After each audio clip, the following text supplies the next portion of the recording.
my name's Dan and this is DTM Design. Welcome to my one-day build video. Today we built an abandoned Roman Colosseum that I 3D printed on my Ender 3 over here. And so in this video you're just going to go through the process of me assembling this, painting it, and weathering it, and pretty much getting down to this final product you see right here. So I hope you enjoy the video and thanks for watching. Alright, so pretty much starting off, I have the 3D printed Roman Colosseum, and then I have a wooden base about 5 inches wide that I sanded down to a 400 grit finish.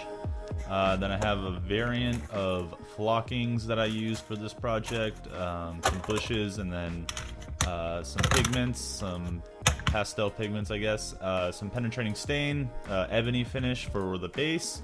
And so I went ahead and started staining this. I was initially hoping it was going to be a more solid black while putting it on, but it tended not to be the case. It came out more of a petrified old wood in the forest kind of look, which kind of went well with the abandoned Roman Colosseum theme that we have going here.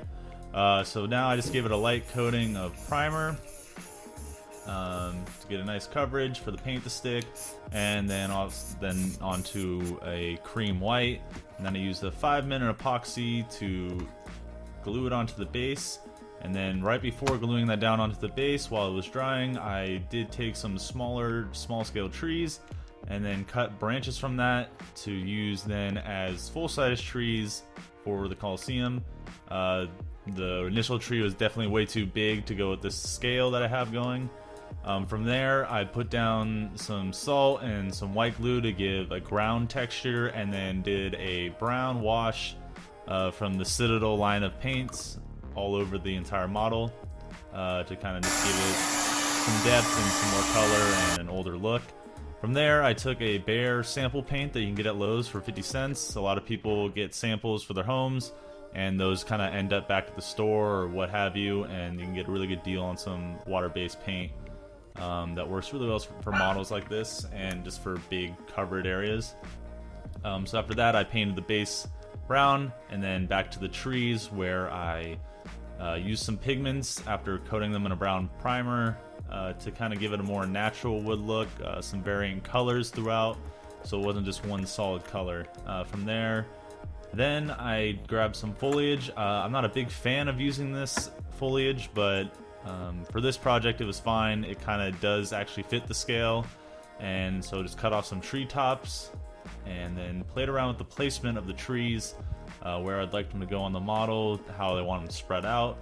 And then after fiddling it for a little while and messing around with some of the foliage to get it to look right, I decided on some gluing placements, used some more 5-minute epoxy since I had run out of super glue, and placed the trees down. From there, I added some more wash and then also some white glue to add some more dirt in, and also some foliage around the entire make of the model. So now it has a very overgrown, abandoned feeling, very ancient times feeling, I guess you could say. And then also grabbing some gray and black pigments to do some little additional weathering to kind of break up just that single brown wash throughout the whole model, and to give it more of a real life look, though the scale is very small.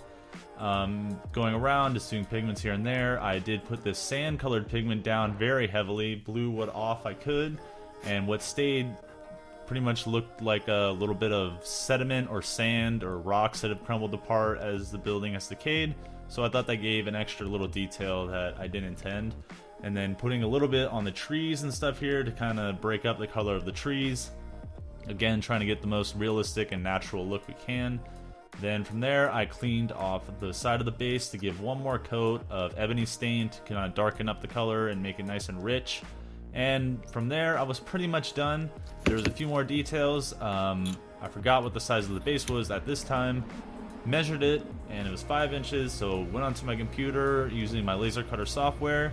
I set up a file to cut some black felt on the laser cutter to make a perfectly cut base padding. From there, I went, loaded up the machine, did an autofocus for the laser, and did all the settings and hit start. And it begins cutting the nice perfect circle for me.